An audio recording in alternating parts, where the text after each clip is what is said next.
Hello there, Kasama Lee here. Have you ever wondered what does it mean to rent to own? If that's you, you'll want to watch this video.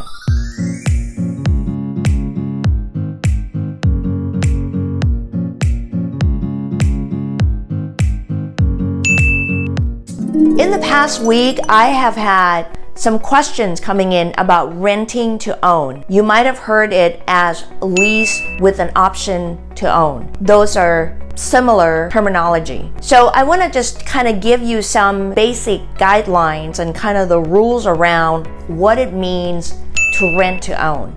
So there are two ways of looking at it, right?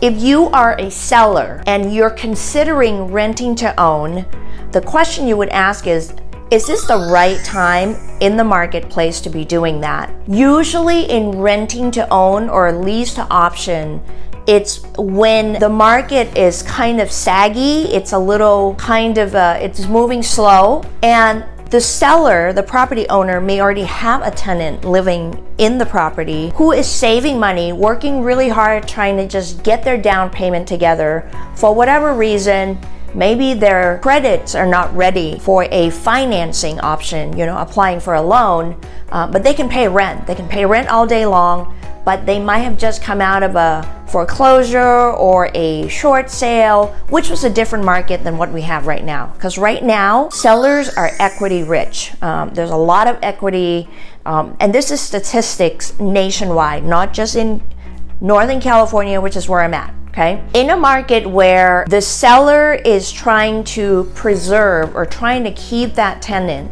they may be offering the renting to own or lease with an option to purchase to the current tenant.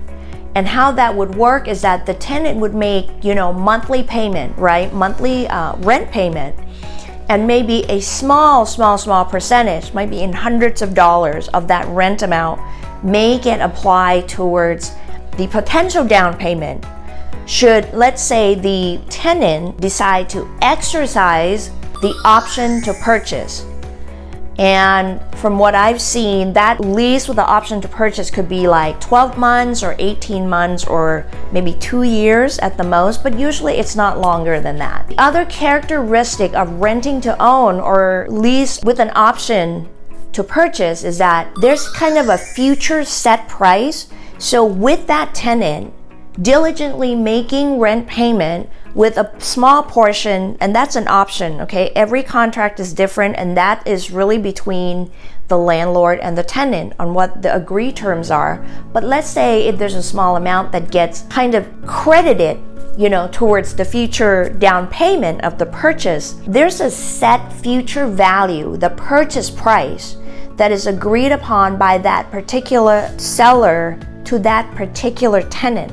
It may not be the market price for other people, but that's the specially arranged future purchase price from the landlord to that tenant. So that lease to purchase option agreement or that rent to own agreement is specific to that particular tenant only. It's not out in the marketplace. Whew! I hope that makes sense to you. And there's an actual lease to option agreement that is created by the California Association of Realtors.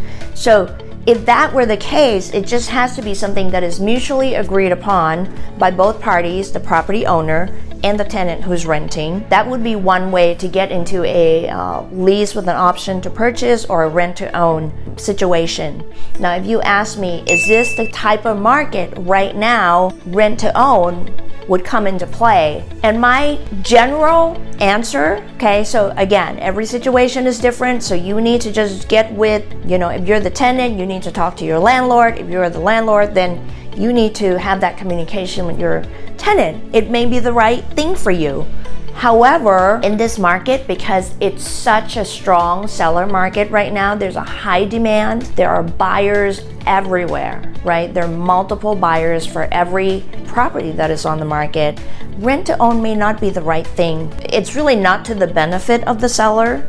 It's probably a great thing for the buyer if you could somehow arrange, if you're the tenant and you want to have that option in place, for you to be able to communicate that and have that agreement drawn up with your current landlord. And that would be a really cool thing, okay?